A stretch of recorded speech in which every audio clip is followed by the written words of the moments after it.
जी, आनंद सिन्हा जी के पास आऊंगा मैं। दोस्तों, कल सुबह एक विशेष कार्यक्रम देखिएगा। G20 खत्म हुआ है। आज काफी ओम बिरला साहब ने भी चर्चा की, उसकी पीठ थपथपाई, मोदी जी ने भी पीठ थपथपाई, लगातार थपथपा रहे हैं। लेकिन G20 का नशा इनका उतरा नहीं है और सामने G77 खड़ा हो गया। और आपको दोस्तों बताऊं कि G77 क्यूबा के अंदर, हवाना के अंदर हो रहा है। 134 देश। G77 इसलिए कहा जाता है कि जब ये बना था तो उसमें 77 देश थे। 1964 में आज भी सर्वाइव करता है। दुनिया में 4 जगह उसके ऑफिस हैं। वॉशिंगटन है, नैरोबी है, वियना है और एक और जेनेवा में भी है। और उसका पहला अध्यक्ष भारत हुआ करता था और भारत की बहुत बड़ी भूमिका थी उसके अंदर। सुबह विस्तार से इसके ऊपर कार्यक्रम देखिएगा। और अफसोस की बात यह है कि शी जिनपिंग जो भारत नहीं आए, G77 में गए और पूरे के पूरे G77 को हाईजैक कर लिया उन्होंने। जी हां, हाईजैक कर लिया और वहां पर अपनी पूरी बीआरआई की स्कीम और टोटल सपोर्ट विकासशील देशों को दे दी और कहा कि चाइना आपके लिए सब कुछ करेगा। और यह कहा कि लोग बात करते हैं, हम करते हैं। और वहां पर प्रपोजल किसने दिया? लूला डिसिल्वा, ब्राजील, जिसके पास G20 की प्रेसिडेंटशिप है अब नई वाली। वो कहते हैं कि विकासशील देशों के अनडिस्प्यूटेड लीडर जो हैं वो तो शी जिनपिंग ही हैं, इसमें कोई शक वाली बात नहीं है। तो भारत को एक किस्म से कहां पहुंचा दिया गया आप जानते हैं। और अफसोस इस बात का कि वहां भारत का प्रधानमंत्री होना चाहिए था, नहीं गया। वहां भारत का विदेश मंत्री होना चाहिए था, नहीं गया।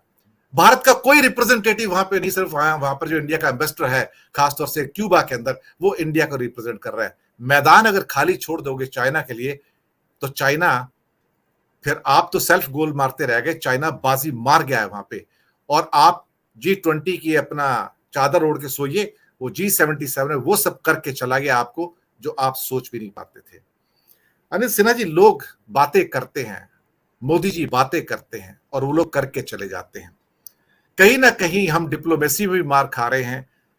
हमारे बड़बोलापन जो है ना वो इतना ज्यादा है कि वो हमें बिल्कुल खत्म कर रहा है।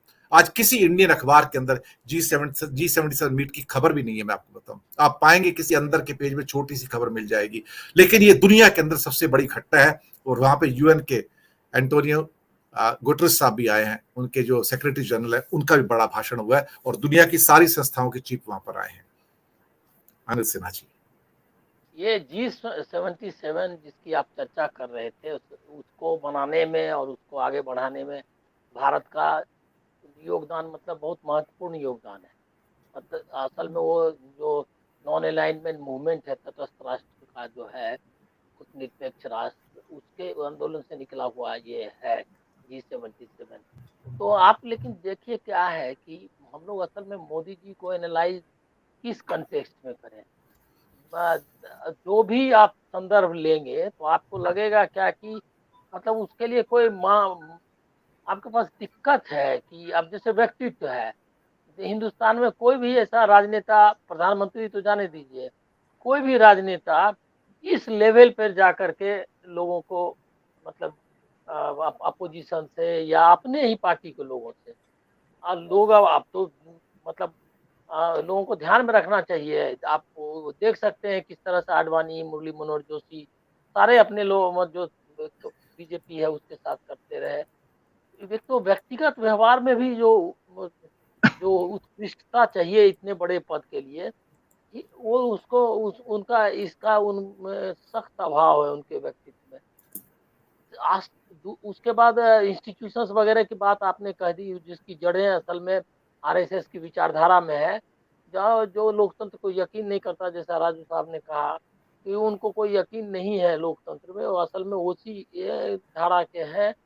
और उसमें भी लग रहा है कि आरएसएस भी कम से कम मुखौटे के लिए ही सही, अटल बिहारी वाजपेयी, अडवाणी जैसे कम से कम एक तरह से कहिए विनम्र या जो संयत व्यक्तित्व, मतलब कम से कम वो दिखने लायक, कम से कम विनम्र, ये तो व्यक्तित्व के हिसाब से तो सब ऊंचे लोग थे ही। उसको ऑप्ट करना है उसने, मोदी को ऑप्ट किया। ये तो हमको लग रहा है कि आरएसएस के मतलब आरएसएस पे एक बहुत बड़ा कमेंट है कि कैसे एक ऐसे शख्स को उन्होंने किया जिसको कि अपने आप मतलब अपने छोड़ करके किसी की इज्जत की परवाह नहीं। और आज ही जो स्टेटमेंट है, आज सब जगह डिबेट हो रहा था कि उन्होंने बहुत संयम, बहुत विनम्रता और आक्रमण नहीं किया। इसके लिए तो सब उनको मतलब बधाई दे रहे थे कि भाई कम से कम उन्होंने धन्यवाद दे रहे थे कि चलो भाई इस तरह का नहीं किया। लेकिन लास्ट में ये इतना ये जो जोड़ दिया कि रोना धोना छोड़िए, हो गया खत्म। उसके बाद सारे पे मिट्टी। असल में स्वभावगत कठिनाइयां हैं और उसके लिए हमको लग रहा है क्या कि पहले पहले प्रधानमंत्री हैं पूरी दुनिया में, पहला राजनेता है जिस पर इसके उसके व्यक्तित्व के बारे में बहस नहीं होती है। नहीं तो कोई भी ऐसा नहीं हुआ, जैसे विंस्टन चर्चिल से लेकर के जवाहरलाल नेहरू है, गांधी को भी लोगों ने स्पेयर नहीं किया, वो स्क्रूटनी हुई। ये स्क्रूटनी नहीं हो रही है। ये स्क्रूटनी क्यों नहीं हो रही है? क्योंकि इंडियन मीडिया जो है वो उसने अपनी रिस्पॉन्सिबिलिटी छोड़ दी। दूसरा मैं कहूंगा क्या कि इसके लिए भी याद रखा जाएगा इनका 10 साल, कि पहली बार मतलब देखिए हिंदुस्तान में सब दिन माइनॉरिटी थे मुसलमान। क्रिश्चियंस तो बाद में, क्रिश्चियंस भी आ गए थे पहली शताब्दी में ही।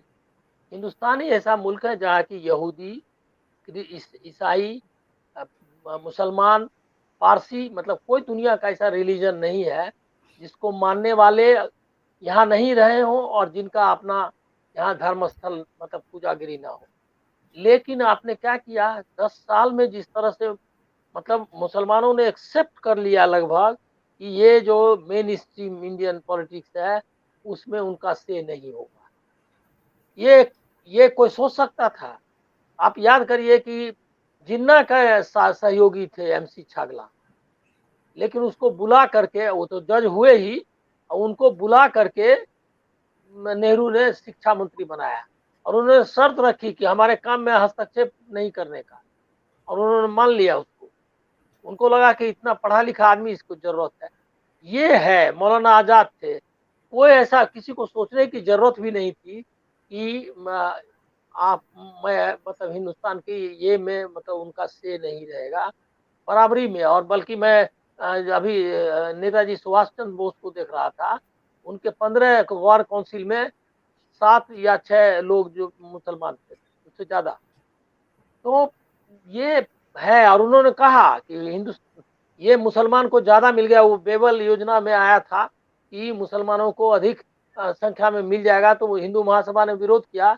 तो नेताजी ने ब्रॉडकास्ट में वहां से बेबल योजना के विरोध करते हुए कहा क्या कि इसमें कोई हम लोगों को आपत्ति नहीं होनी चाहिए कि ज्यादा मुसलमान चले आएंगे काउंसिल में, एग्जीक्यूटिव काउंसिल ऑफ वायसराय।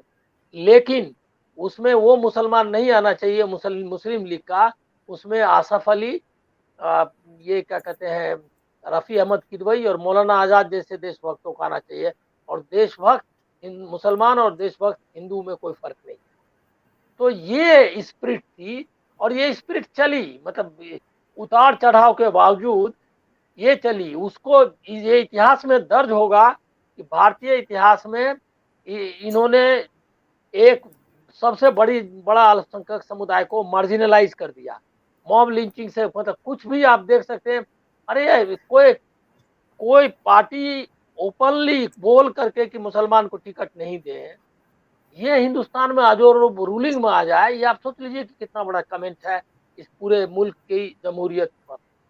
तो मैं यही कहूंगा क्या कि इनको याद किया जाएगा, जो आपने कहा भी कि जब इसको लोकतंत्र को ध्वस्त करने के लिए, उसको बर्बाद, उसको इस मुकाम पर पहुंचाने के लिए याद किया जाएगा।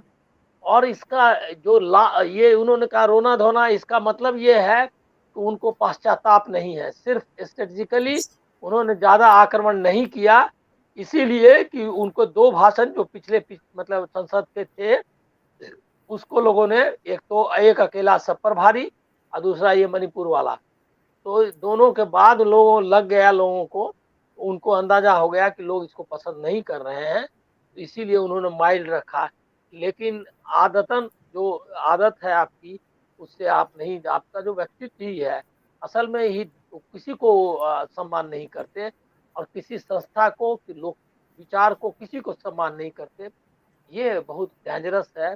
और ये 2024 के पहले लोगों को जरूर सोचना चाहिए कि 10 साल काफी है, अब इससे ज्यादा नहीं उनको मौका मिला। जी, राशि साहब आपके पास आता हूं।